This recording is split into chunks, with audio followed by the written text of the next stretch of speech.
Welcome, Carm Capriato, the Service Aftermarkets Podcast Pioneer, with the gold standard of aftermarket business podcasts. Join me for Aftermarket Insights as we advance the aftermarket. And as always, know that you'll learn just one thing.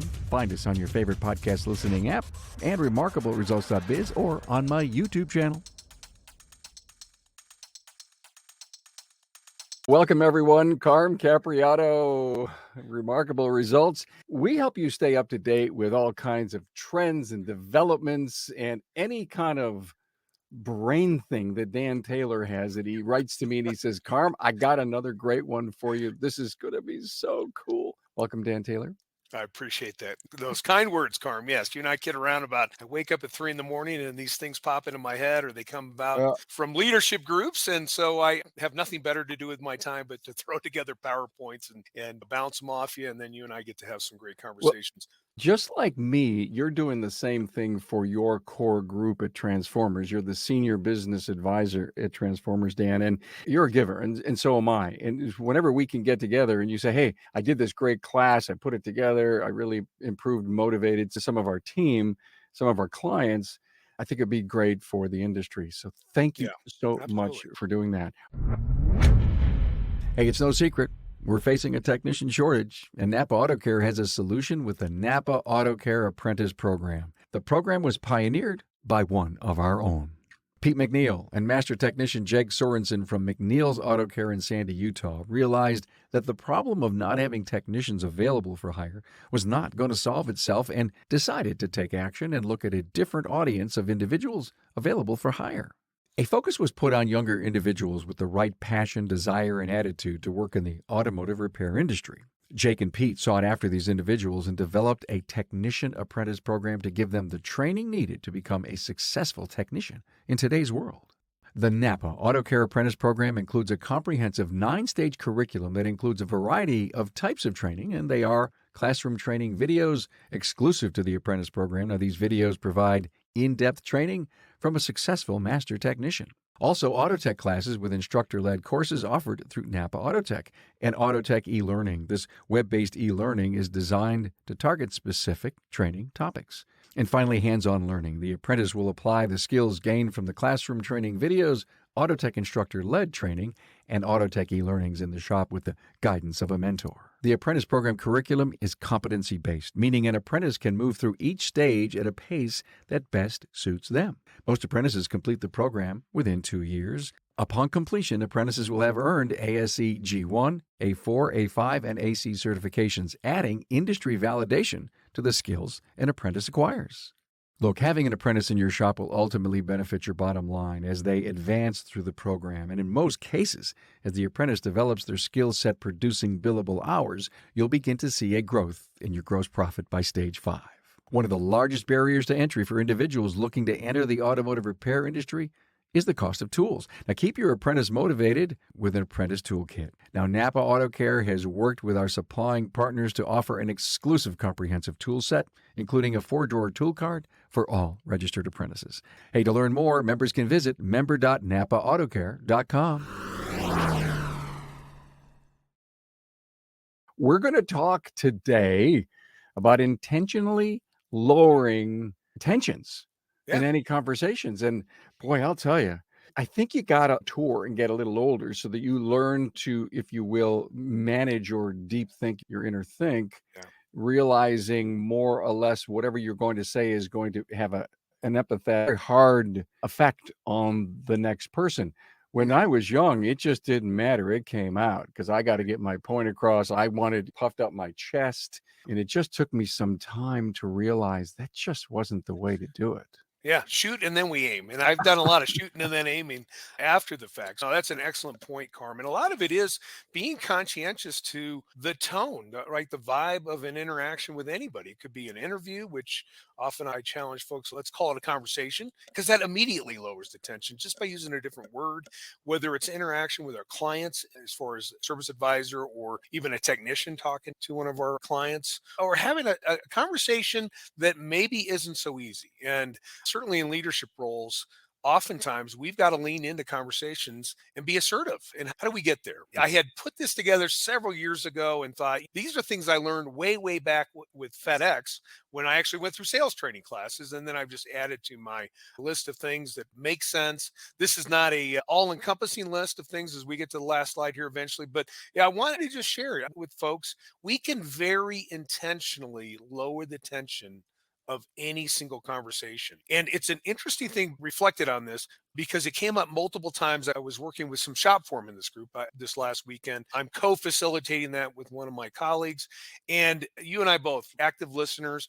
One, we did a listening and you and I will eventually get to a listening podcast and how important that is. We think we're active listeners, and yet we don't always do such a good job. But my ears kept tuning into the fact they kept saying, well, I don't want to have these conversations of conflict. And I thought, but there's a difference between conflict and tension, right? Conflict probably takes it to another level of being uncomfortable, where maybe expectations are higher that you're really going to collide, versus tension is just a natural thing going through life. And how can we overcome that and very quickly lessen the tension of any conversation that we have?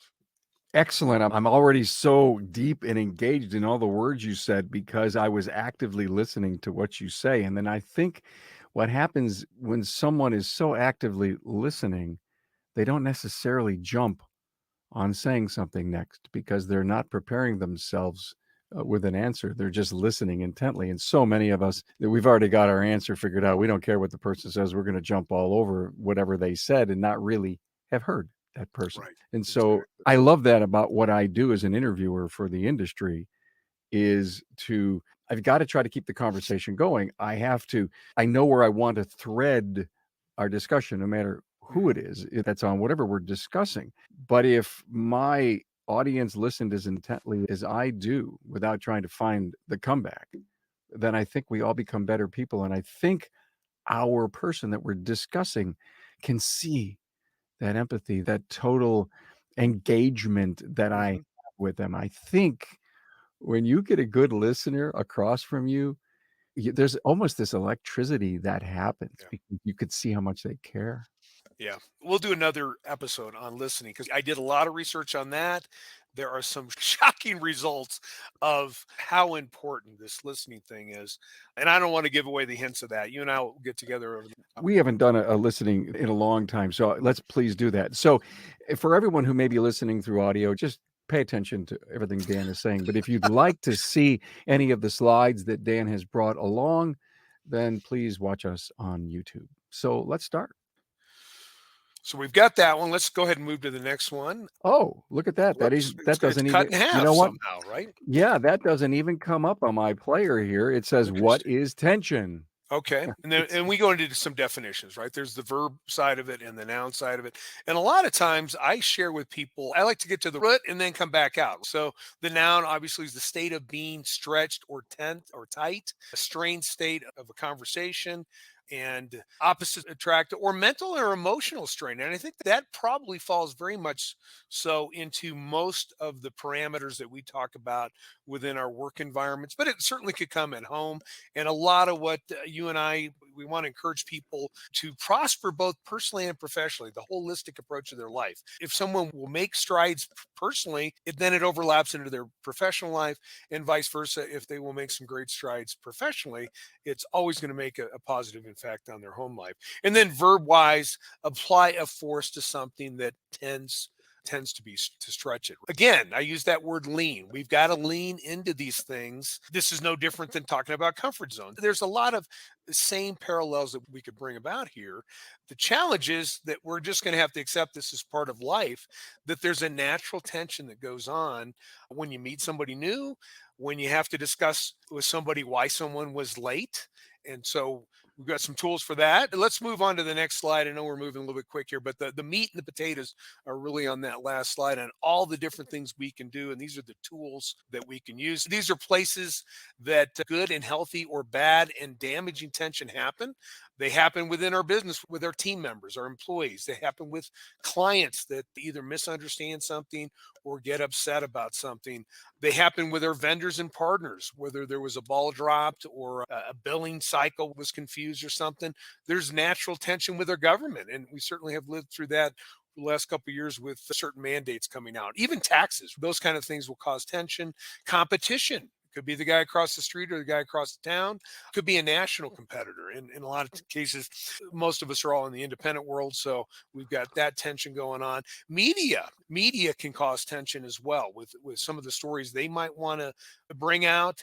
Family members, that's obvious. Teenagers, somebody kidnaps them and then takes over their mindset. We've got neighbors. I actually moved. My wife and I moved several years ago. It's been over 3 years ago. We lived literally between the Hatfields and McCoys. Symbolically, these two neighbors absolutely hated each other in a cul-de-sac. We were in the end of a cul-de-sac.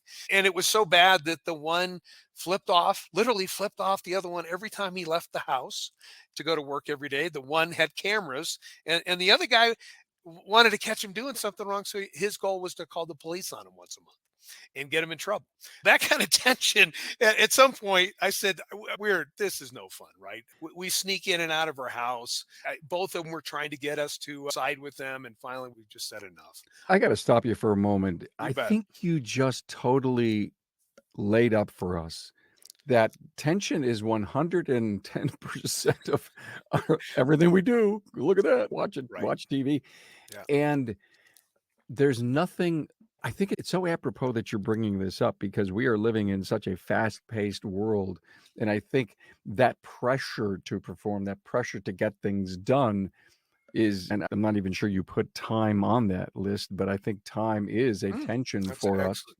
So thank you for coming on and doing this. And I think this could be very cathartic for so many of us in the industry. So let's talk about, is there a way that we can fix it?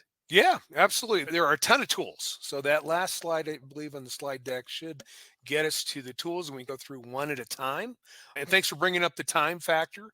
Absolutely. And by the way, tension or stress, we need a healthy dose of that in our life.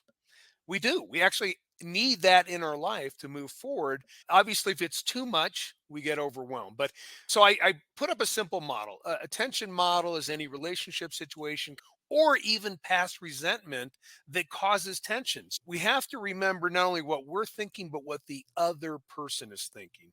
So they're thinking, what's your motive? What are you trying to accomplish in this conversation, this interaction? And then at the same time, they're asking the question, how does this apply to me? And if you remember that people always have these two thoughts in their heads, a lot of times we can nip that by giving clear expectations, communicating clearly, listening. We talked about active listening quite a bit. So if we looked at the first one, this particular tool I do so naturally that it almost is intertwined with almost every conversation I have. And it's the 3 Ps. It's purpose, process, and payoff. So to give a quick example, right? The purpose of this podcast today is to discuss how tension affects us. It can affect us negatively, or we can use some tools to lower the tension to make things easier. And what we're going to do is go through a list of tools. We're going to interact. We're going to ask questions. We're going to reflect on it. And what you're going to get out of this is that our hope is that you'll have some tools that you can use in the next conversation. I just did the 3 Ps. Bam. I just naturally do. I encourage people to do this in conversation. You can do this with clients. You can do this in an interview, right? It sets the tone when the other person knows why we're here, how we're going to go about it, and what's in it for them. That's the payoff. It automatically lowers the tension dramatically because they know exactly what to expect. It's almost like you give someone more to think about, Dan, instead of having them with their own thoughts and their own focus. This is exactly how I feel. I don't care what Dan says, blah, blah, blah. And then you're going down and saying purpose and process and payoff. And it's like, oh, I never Yeah, thought of makes it that sense. way. Never thought of it. Yeah, Taking I me off have top done. dead center. I've done thousands of phone conversations or in-person interviews / what I prefer to call conversations. And this is how it rolls. Hey, Carm, you know what? Thanks for taking time over the phone. What I wanted to do is ask your permission. Can I give you some open-ended questions? There's no right or wrong to any of the questions. I'm just trying to get an understanding how you approach things, maybe your philosophy on things. In return, we're going to allocate some time at the end of this conversation so that you can ask some questions. I do want to encourage you. A lot of your questions will probably be answered by the questions that I ask you. And then at the end, let's make a determination whether this looks like a pretty good match and we should take it to the next step, or if for some reason it just doesn't seem to click either on our side or your side. And I'm asking you to honor that. Does that sound like something we can move forward with as far as a conversation? Yeah, it's a contract that I think I could buy into. Yeah. Yeah. I have never had anybody say, no, this sounds really ridiculous. I just want to start blasting away with questions. We just roll right into it. And I Yeah. gave the three P's without using the three P's, right? Got it. Here's how I want to go about this, or the purpose is to get to know you better. I want to go about this with open-ended questions. I'm going to allow you to ask questions. And then finally, let's determine whether we take the next step together. That is one of the best tools if you can practice it conscientiously. And even if you have to, use the purpose, process, and payoff. Many meetings I write on a whiteboard. Why are we here? How are we going to go about this today? And what's your takeaway? What is the payoff for you in our dialogue? And it really, even for meetings, it really compresses so we don't get on all these rabbit trails.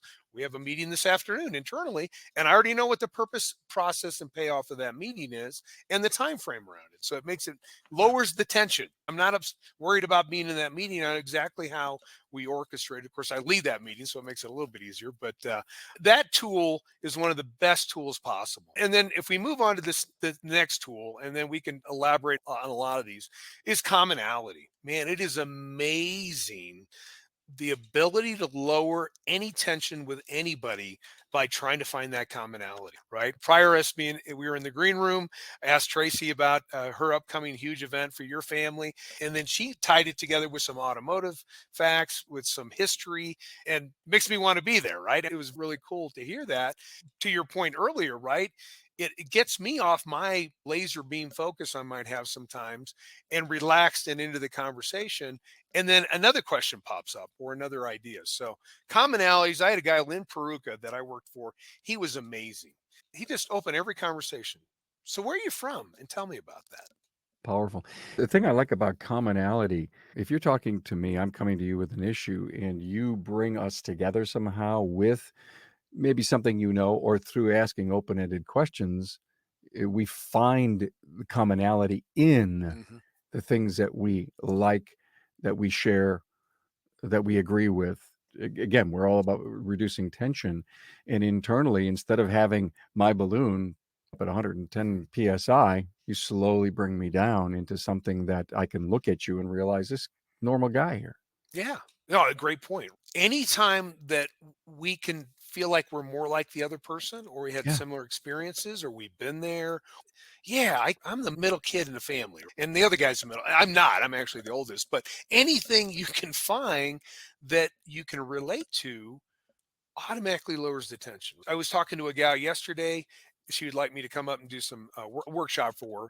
And I said, yeah, I went to school in that part of the state. I lived in that part of the state, worked for a large national company. I love that part of the state. You could just tell the instant pride in, hey, yeah, I live here. I love living here.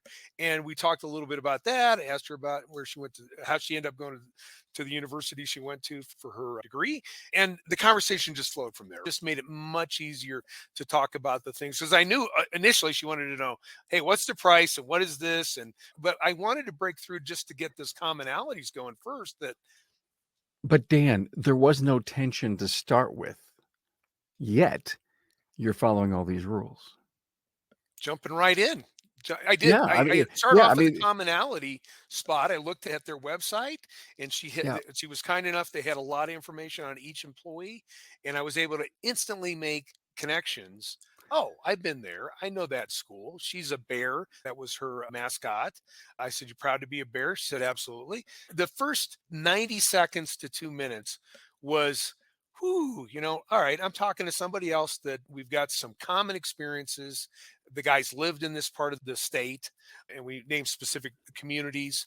And it just made for the rest of the 15-minute conversation, just made for a whole lot smoother when we could break down some initial barriers of, I don't know a thing about you and you don't know a thing about me.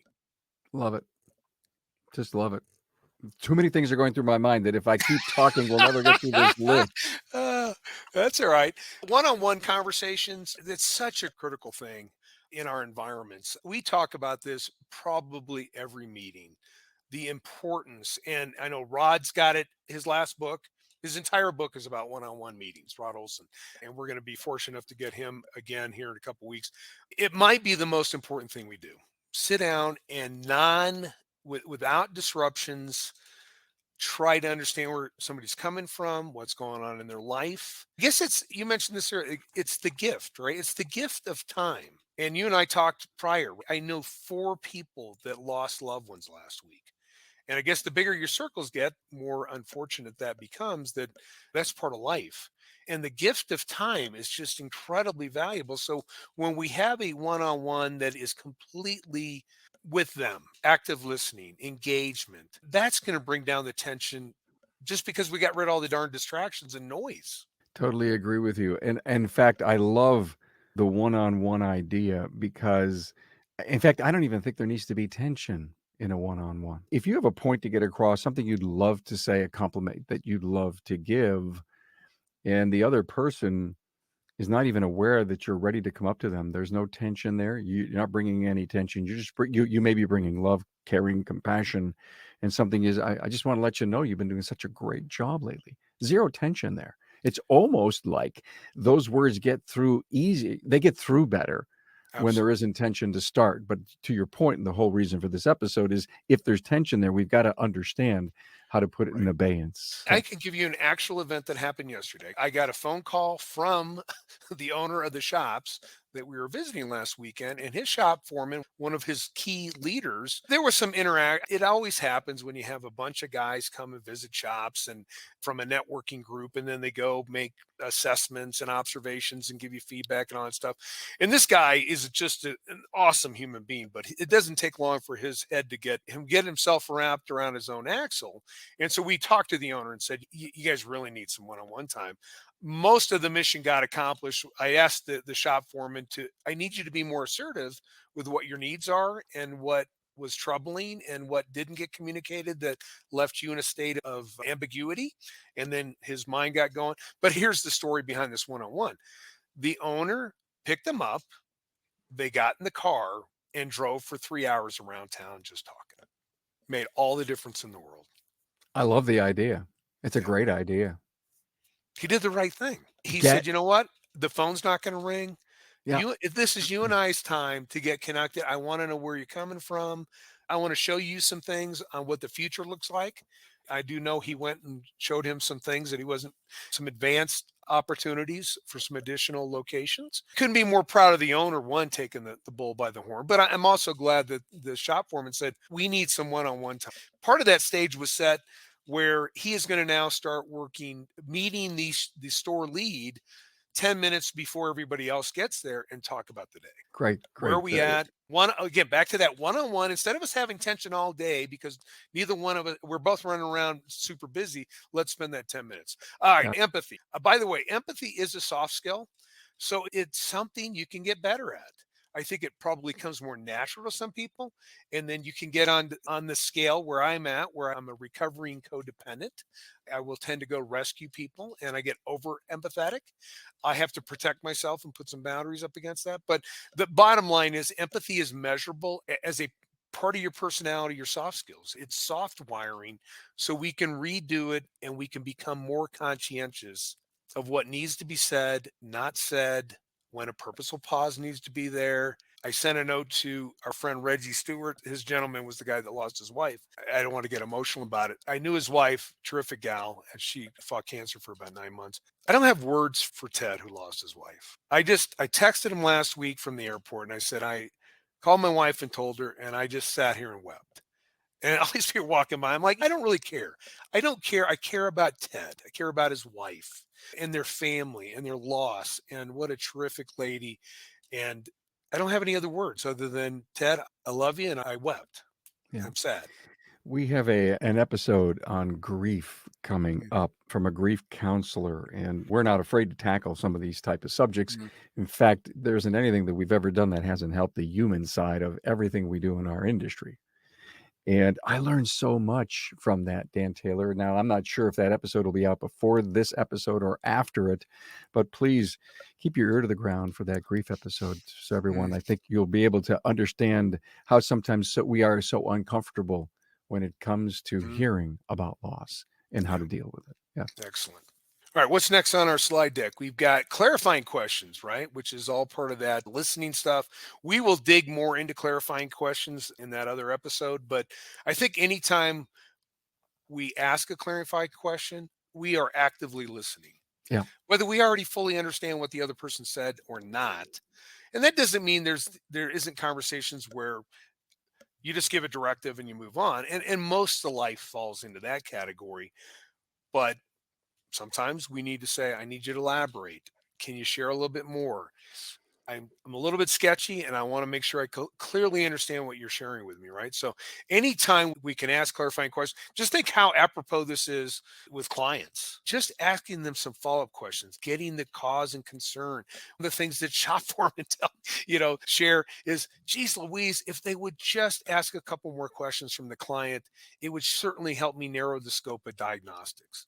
Because when we don't do that, hey, it's making a noise. What the heck does that mean? We've got to ask all those clarifying questions. So another way of lowering the tension. Yeah. How many times have I heard from coaches that tell the service advisor, write a novel Yeah. on the work order so that the technician can remember or see or hear what they didn't have a chance to hear if the service advisor is asking enough and all the right questions and the Absolutely. clarifying questions. And then just don't put, you just heard 400 words and you type in 3.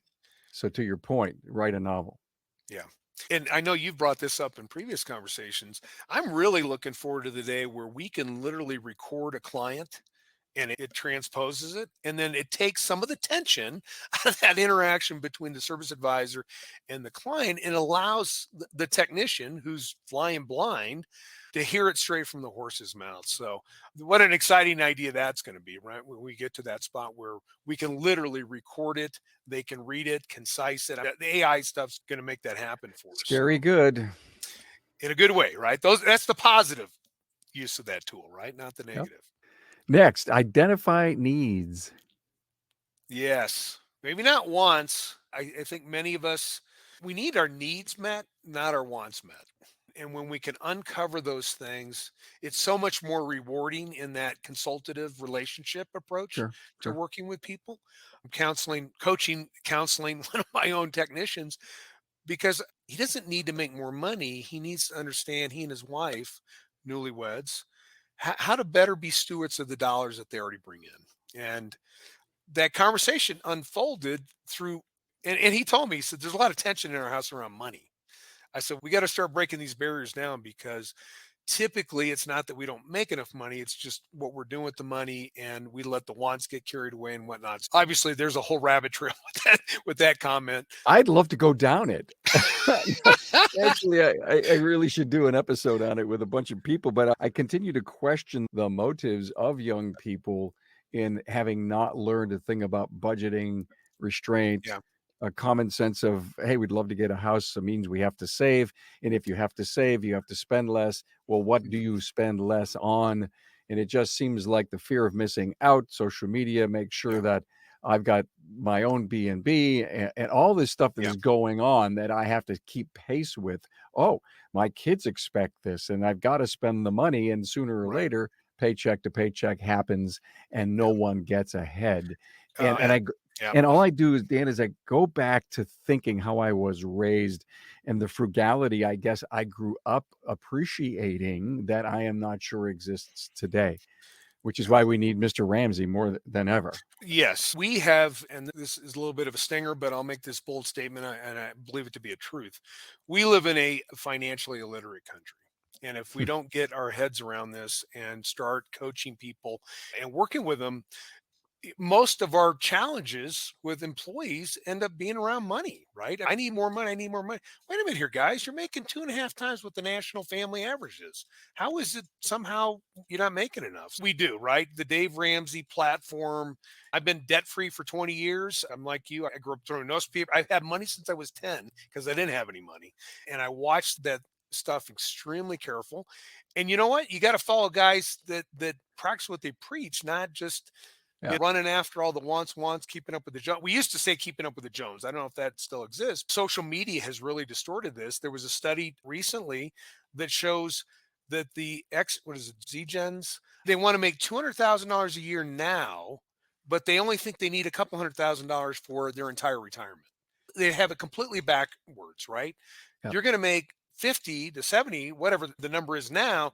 You need hundreds of thousands, if not millions of dollars for retirement That's if you right. want to live comfortably. So there's some good things going on in that arena, and there's a lot of distortion. Having taught elementary for 4 years, I can tell you there's not many opportunities. They push so much those we got to teach the STEM stuff and teach to the test kind of thing, and that's absolutely legitimate. I felt the pressure for 4 years that I taught elementary that we don't get a chance to teach some of these common sense life skill sets that are so necessary. And then as employers, we're now responsible. They didn't learn it at home. They didn't learn it in school, and they're not learning it from the neighbors. So guess who gets to teach it? I think that's a great point. And I'll tell you, I didn't want to go down this rabbit hole, and we won't. And I'll stop right here. But I think the point you made is so powerful. It could be the third's biggest takeaway from this episode. And that is it's our responsibility to help our people learn to live on what they earn, not what we're paying them. Because ultimately, in so many of our top tier shops, they've got hybrid pay programs, ways to earn a lot of money. Mhm. And so if you're working hard and you're earning this, don't tell me that you're going to go out and get $1,000 a month car payment program on that brand new truck or whatever. Let's come back down to reality. Yeah. So I think we have to help as leaders in our industry, our people to survive on whatever it is that Right. they make, and then set the career path so they can make more money, but ultimately not spend it as they get it. Okay, Right. off my soapbox. We got to come back and do something on this. Yeah. That could be a whole guest panel. There's Yeah, some great yeah. shop owners that really push the Ramsey University Yeah, of we've done shows on it, yeah, Dan, yeah. and maybe it's probably time to do another. So Yeah, and let's we just gotta go get out and people to listen to that and buy into it. The challenge is and I know I've seen many of your episodes where people state facts, right? Half America doesn't have a $400 emergency fund, and right. 60-70% of Americans live paycheck to paycheck. We gotta get out of that, right? Most of the world, one, we're already stinking prosperous. It's ridiculous, right? If you look around the world, we're already in the 1% that have ever lived in life and on this planet. We have it so good, and yet we want more. And that's where this conversation started. We want, but we're not willing to slow down and earn things and then really appreciate them because we earned it, right? Or we haven't identified what our true needs are. So Thank you anyway, for going down that rabbit hole with me. Let's find the next one. all right. Active listening, Active which we listening, yeah, yeah, we've we certainly talked about that, and we will do an episode on listening. yeah, And I yeah. have a PowerPoint presentation I put together and have tweaked with some groups. Affirmation. You talked about this earlier. Being sincere and specific with a compliment is not that challenging. As I've gotten to know you over the years, Carm, this is sincere and specific. I appreciate the energy and passion you put into trying your very best to make a positive impact on those around you in our industry. Thank you. Thank you. That's an affirmation. And the more you practice it, the better you get. And those are, by the way, are free. Capital FREE. They don't cost you a dime. If you want to energize people, affirmations is the easiest thing to do. If you can't come up with 10 affirmations on somebody, you got some work to do, right? Get in there and start practicing it. They should just flow from you. People love being affirmed. And when you and I and Rod get together, I sent you already one slide deck. 49% of Americans surveyed recently. If you'll just give me affirmation or try to inspire me a little bit, I'll work harder for you. Wow. Yeah, Hey, yeah, I'm into yeah. working smarter, not harder. If half my employees just need a sincere compliment every day or a little rah-rah, right? We got to get away from the old school 70s and 80s and 60s or whatever. I grew up in that where it was, we didn't give affirmations. You just called it, you shot and then you aimed, right? You just called it was what it was and you moved on. And it's really critical that we stay relevant and we shift our delivery of things over to affirmations. So absolutely can lower tension immediately with an affirmation. We should do a whole entire show on affirmations. I I know now love you're that. writing more notes, which I appreciate. I love this. Number 9. Also, do you want a solution or just to Yeah, boy, listen? does that apply with the male, female genders? Yeah, my wife, Huh. And this is not, I'm not trying to make fun of genders. Oftentimes, gals just need to express what's going on, right? They just want to share. And what do we do as guys? We're natural problem solvers. So we get in there Yeah. and, hey, here's how to solve this thing. A vast majority of the time, they just want to talk, right? They just want. My wife told me 8 minutes on a phone call last weekend about her walk up the hill with the dog, the new dog, right? The dog that sees television. I'm thinking in my own head, because I'm selfish Dan, and what's in it for me? Can we get to the conclusion of this? Can we summarize this thing? She's going blow by blow up the whole hill. We live by a couple lakes that are dammed up. And I'm just like, what? Stop, slow down, Dan. And I just need to hear my wife, right? She's not looking for a solution. She just wants to share something. So critical. And we'll talk more about this in the listening episode that we'll put together. That is a really big gender thing. It's been studied. It's, again, I'm not making fun of genders. It's a fact, right? And thank God we need to be enlightened. An idea. Anne comes to me and she's going to go on share something. And there's a lot going on in my think or things I have to do, calendar, timeline, agenda, and I don't want to blow her off because it's important to her, Mhm. okay? And what I have to do is I have to squeeze my hand, or I have to move, cross my legs, step back. I have to do something physical in my mind, okay? Even put my hand on my face, because if I don't do that, I won't pay attention. It's just Mm, my interesting little way. She comes to you about the dog story, and you're waiting for the conclusion. You may want to squeeze your hand a couple of times yeah. because it's taking a little longer to get there. But I guess one of the things that we have to think about, because we always have a solution, we always cut them short. I'm guilty. We're both guilty of having the conclusion of we just want to. We're not really asking a question. We're just telling a story, but the other person thinks you're asking a question or looking for a Right. conclusion at the end. This is also great. It's almost initially lower tension in any conversation. That's what we're here to talk about. But I'm almost getting the feel of how not to create tension. Mm. How That's not to a very create. good point. Yeah, you want to escalate things, just dive right in, cut them off. You'll Yes. raise tension, right? We could do another. Here's some ways of really going the wrong direction in a conversation, right? Don't look for commonalities. Don't tell them why you're meeting. Cut them off. All those things that are helpful. You're absolutely right, Carmen. We end up, and I think most of the time, unintentionally doing them, right? Our minds are going. A lot of stuff going on. The pressures of life, the pressures of just things that are Yeah. going on. Number 10, discernment. Ah, I don't know if that's with age. I tend to have CRI disease. Do you know what that is? No. The cranial rectal inversion. As a male, I still get cases of that quite often. And it's certainly, right? Discernment, just over time, you just learn when to say something, not say something. I had an opportunity. This is another acronym, right? The think acronym. Before you Yeah. say something, is it true? Is it helpful? Is it inspiring? Is it needed? And is it kind? And I shared that again and one of the things that from this last weekend that was so inspirational to me, Meatball Dan needs to go back to the fundamentals on a very regular basis because I forget. I wanted to share something on that I observed that was the truth. Could have been helpful, yes, but you know what? I still haven't figured out how to package it nicely, inspirationally, or very kindly. So you know what? I need to keep my and let it go. So that's discernment, right? And if the opportunity comes up in the future, then I will share my observations with that individual. You just summarized this entire episode. And I'm going to tell you what my takeaway was, and we're only halfway through the list. We are imperfect. And we have to stop and think, which is why our job of being a great listener, of clarifying questions, is because the next time we have a chance to do something like that, our imperfection comes in and we get back in charge, or we have to stop with all the training that we get, all the great advice that and say, well, I know better. Why did I do that? Because it's almost like we need that slap upside the Yeah. head every time we get ready to open our mouth because we're imperfect. That's my thinking here, is that Yeah. why do I need to learn about intentionally lower tension? Because we're so imperfect that we can, in many cases, jump back into the place I shouldn't be. Yeah. The Anyway, human condition, right?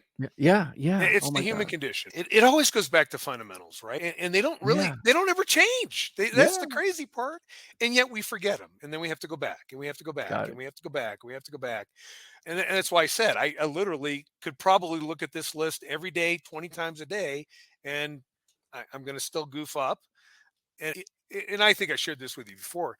My leadership groups, I'm done coming up with new material. I keep saying that, and then I throw something new at you because all we really need to just keep going over the things that are the truths, that are Great point. factual things Great point. that make a difference.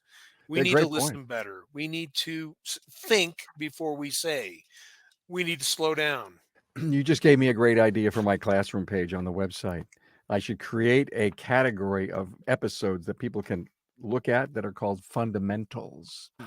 I love that, by the way. Ooh, number neutral Oh my ground. goodness. All right. So sometimes here's a great example. If you have something you need to discuss with a technician, maybe it's a comeback or something. Obviously, his bay is his turf. This is probably not going the right direction with this example or this word picture, but to step outside and get some sunshine or some fresh air, that might make all the difference in the conversation. Or if you got a really challenging conversation you have to have, instead of saying, this is a true story. Did shop visits, Greg and I did years ago. This guy, his lunchroom, no one used it. I said, "Why isn't anybody using this awesome air conditioned lunchroom?" And I had all the conversations with the employees as far as getting to understand what was going on. And they said, "Oh, if Mike says he needs to see you in the lunchroom, that means you're not coming out with a job." So they took would have been a neutral location and ended up unfortunately making it a negative connotation. So sometimes go to Starbucks, like the story earlier. Get the guy in your car and drive around town for 3 hours and talk. We're not at the shop. We're not distracted. So sometimes these neutrality, a neutral location to even things out, especially if you're in the quote unquote superior role, maybe you need to come down a notch and get on their turf. Maybe go meet them in the bay in their setting. Give them the upper hand as far as location in the tone or tension that might be around that conversation. Just Great, food for thought. Food for thought. great point, Dan. Number 12, explanation and reasons. I think a lot of times let people explain why something happened without jumping to the conclusions that they're just making excuses. There's a lot of stuff in life that happens that wasn't necessarily an excuse or a reason that they didn't get it done. It just things happen, You know right? what? It ends up having you hear the other side of the story. Why did that happen? Why did you do that? They explain it to you, and now you've got buy-in. And a lot of times you talk things through. Hmm. You bring your tension down. You come up with your own Right. idea. You Right. refigure out that probably was the wrong thing to do or say. And it does bring down the tension by listening Absolutely. to the person explain and getting their perspective or Right. point of view. I love that. Number 13, actions speak louder than words. Mm. Yeah, I think everything that we've talked about the last 20 or 30 minutes is encompassed in that. I think people are measured on their hypocrisy. And I guess at the same time, the human condition, the fact that we're imperfect, doesn't allow us to execute all the time perfectly. But it's critical that we try to act like we are telling people we act, or that we conduct ourselves asking questions and doing those things. And I think those are some of the breakthroughs on the leadership side, on a maturity side. Don't do as I say, do as I do, or what is it? Flip that around. My dyslexia kicks in. People watch you, so it's important to act Y- out what you You, you, claim, believe. you have to practice what you preach. It's hard, isn't it? Can be. It's all situational. You walk into a situation having been there before, feeling the answer Yeah. without getting all the answers. And so you're not really, you're diving into basically what you preach, but it doesn't necessarily work in the situation that you're in. I think everything is situational. Yeah. There's this whole thing, the whole tension thing is, why is there tension? What's the situation that brings us to this particular point? And then how can we minimize it and then move on in a stronger relationship? Real quick snippet there. Humility is an unbelievably attractive quality. One of the guys who's the unspoken leader of the shop foreman group I just met with, we're an hour and a half or what into this, and he said, "I have a question for you." I'm paraphrasing it, but basically it was, "How should these meetings go, and what do you know about what we do?" Oh, I wow. stopped for a second and I said, you know what? I have no idea. I'm here to learn from you guys. I'm just here facilitating the conversation. I said, and I think I'm okay at that, but maybe I can even learn some things about that too, guys. And everybody just sat there and he goes, thank you. Because that's the answer I needed to hear. I said, all right, is there anything else you need to hear while we're on this topic? Because there was unknown tension to me, which is another whole topic. He was tense about, he'd been in multiple ones over the years, and I'm the new guy. He knew me because he was in a workshop I did. But he also said, you're a high energy guy. And I was really worried about you bringing it, just coming over the top. And I said, okay. I said, I can only be me. So I can't be like anybody other than Dan, but I'm here to be receptive and responsive to whatever you guys need. As long as we all agree from a social contract standpoint, we're all going to move forward. Was that humbling? I knew I didn't know, right? Yeah, yeah. So but to your point of situational, I have the love your answer. answer. I just Yeah. love your answer. In fact, I think your answer was perfect. That's what he said. Thank you. And he did. He said, that's what I needed to hear. I said, I don't know. I've never done your job, but I know sweet spots within our work worlds, right? Our operations. I understand where things need to be in a general sense. And the beauty about independent repair is you can do it a lot of different ways and win. So I'm just here to help you win. Nice. And then it goes back to my fundamentals of I'm here to help you personally and professionally prosper. Got it. And if you're willing to do that, I'm on board. And if you can't, we're probably going to have some challenges because I'm here to help you grow. And I get somebody else asked me a different question. And I know we're on all kinds, and I never met this guy. He said, what do you enjoy most about what you do? And I said, you know what? I love working with leadership groups because it's reciprocal energy. I get as much out of it as hopefully other people getting out of the overall conversation. And maybe that's applicable to what you do, Carm. It's reciprocal, right? We get to learn every day. We get a different perspective. Really cool stuff, right? I really feel blessed. I am with you, and we could go on for a whole half hour on how I look at what I do and how I get feedback on what happens because of what I do. Great stuff. Okay, the story behind the story, number 14. You got to peel the onion sometimes, right? If somebody's wound up and you're reading nonverbals, they are not behaving like their normal sense. We got to ask some additional questions. And sometimes it sounds crazy.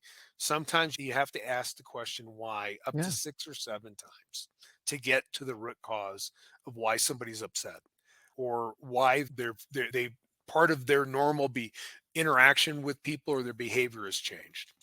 That's the I love story the behind word the story. story, Dan. I just love it.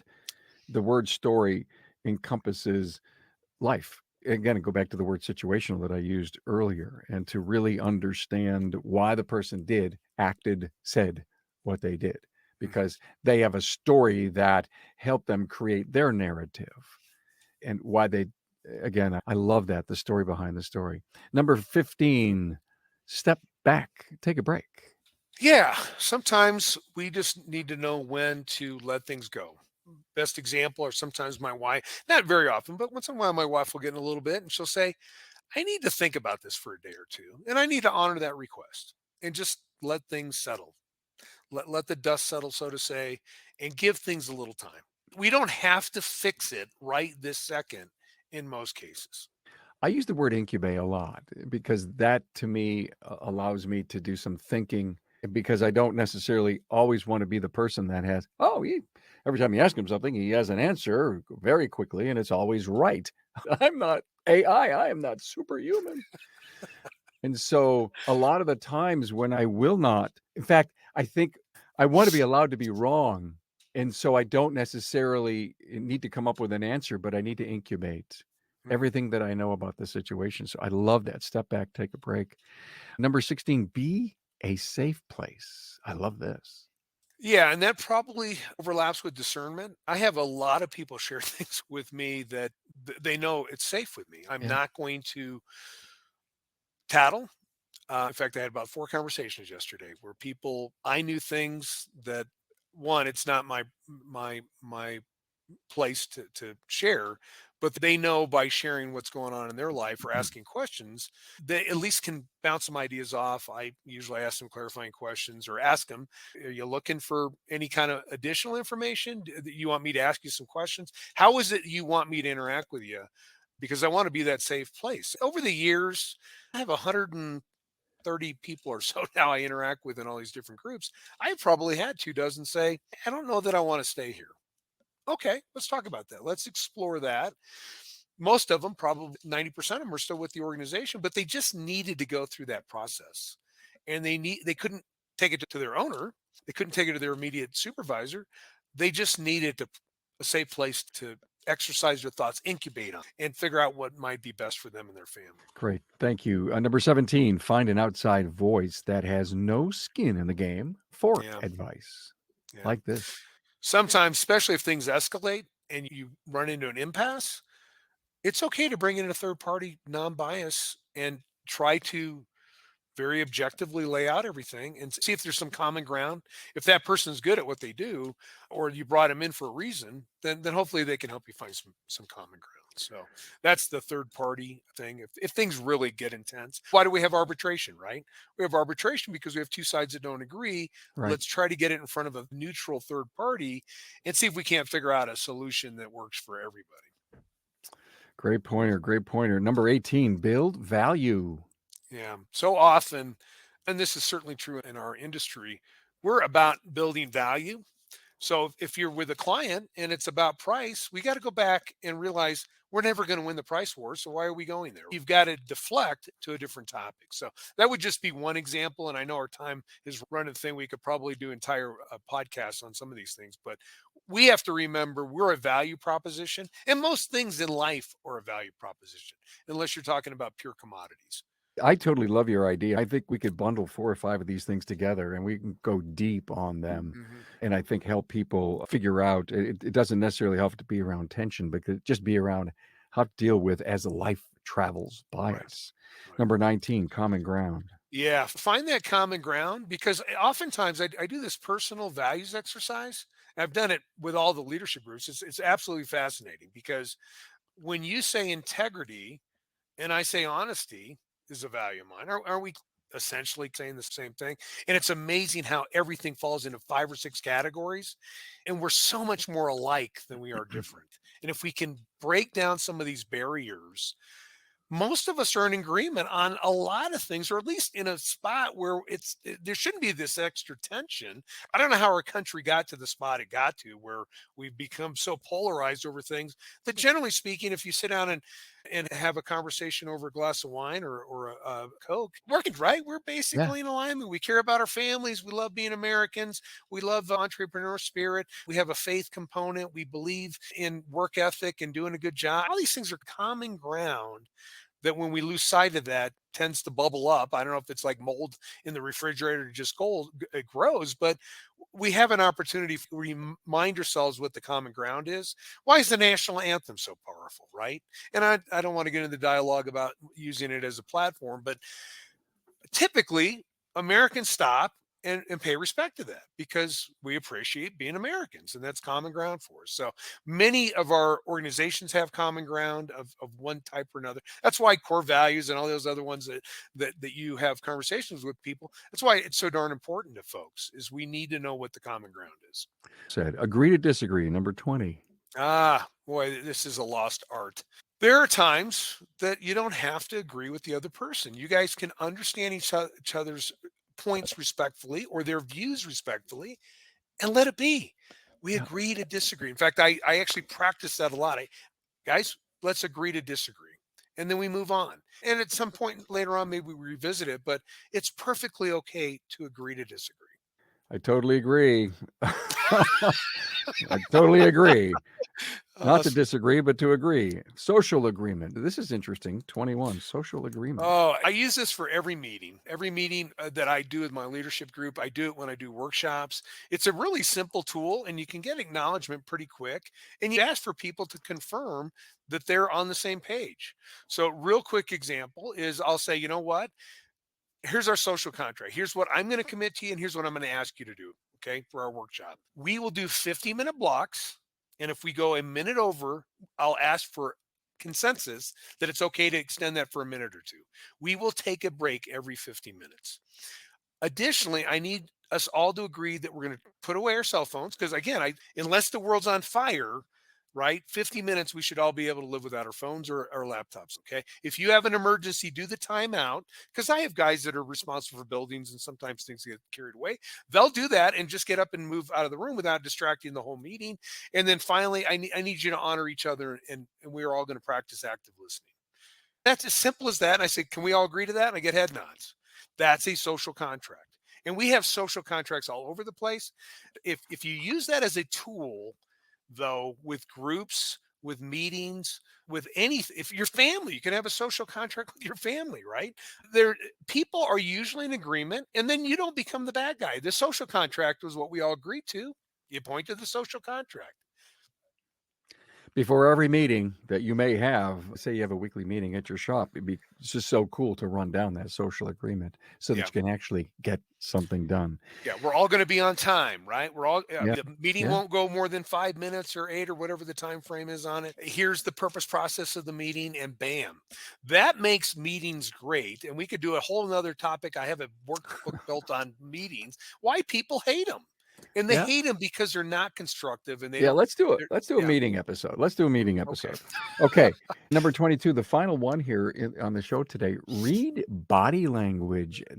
nonverbals. This is so Huge, huge. powerful. I have a whole entire workshop on this. I've done 4-hour blocks on this, just this one topic. The percentage of nonverbals is somewhere between, I don't know how they calculate this stuff, but it's 60-70% of our actual communication is nonverbal. I don't know what to say.